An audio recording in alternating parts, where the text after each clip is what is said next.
और चलिए मेहमानों से आपको रूबरू करा देते हैं। परमिंदर कौर आम आदमी पार्टी से अब से कुछ ही देर में हमारे साथ जुड़ेंगे।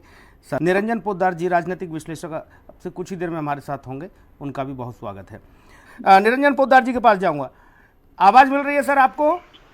जी मेरे को आ रही है। बहुत स्वागत आपका, धन्यवाद। किस तरह से देख रहे हैं इस पूरे 2024 से पहले का 2023 का ये चुनावी जो समर है? मध्य प्रदेश हो, गुजरात, माफ कीजिएगा, राजस्थान हो और छत्तीसगढ़ हो, आम आदमी पार्टी पूरे डंके की चोट पर जनता को भरोसे में लेने के लिए गारंटी तक दे रही है और कह रही है दूसरे का माल बेकार है।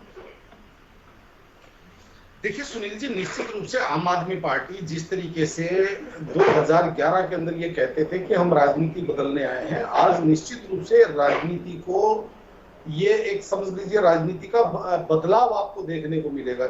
आप जब शासन में आते हैं तो दो तीन चीजें होती है सुनील जी।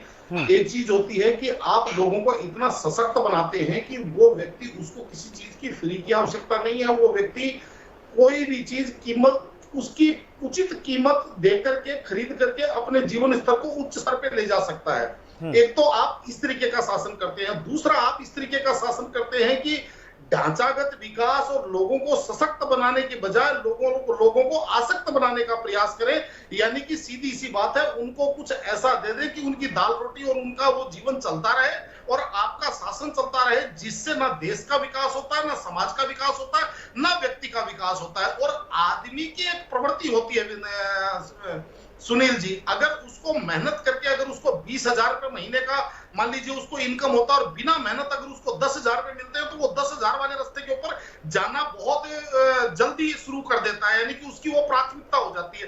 तो मेरा ये मानना है कि जिस तरीके से अभी ये जो एक हमारे यहाँ जिसको कहा जाता है कि एक जो रेवड़ी संस्कृति की जो राजनीति चली है, चाहे मैं इसके अंदर सभी पार्टियों की बात कर रहा हूं, मैं इसके अंदर किसी पार्टी या मैं ये नहीं कर रहा कि भाई ये कर रहे हैं वो कर रहे हैं, लेकिन ये एक तरह की समझ लीजिए आज की तारीख में प्रतिस्पर्धा सी हो गई है।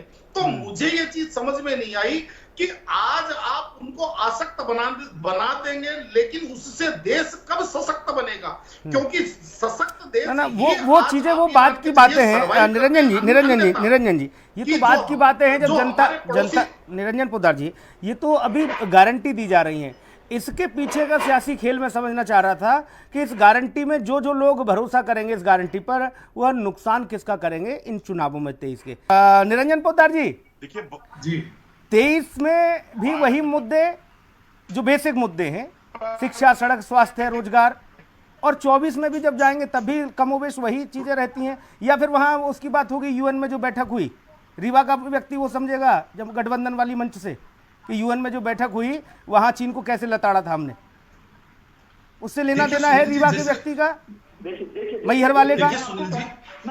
देखिए सुनील जी, ऐसा है कि जिस तरीके से इंडी गठबंधन बना है, उसके बाद से जो राजनीतिक विश्लेषक है उनके लिए ये एक तरह का वैसा ही प्रश्न बना हुआ है जैसा क्रिकेट के अंदर एक डकवर्थ लुईस नियम होता है, आपने सुना होगा, जो आज तक किसी को समझ में नहीं आया। तो उसी तरीके का ये नियम है।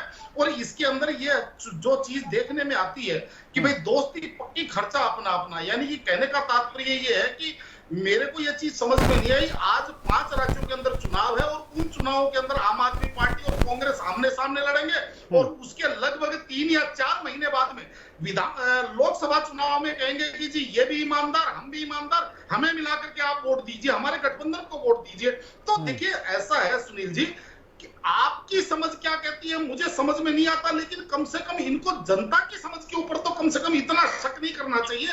जनता इस बात को अच्छी तरह समझती है कि भाई ये क्या तरीका है कि ढके धरे को हाथ मत लगाना, बाकी सब तेरा ही है।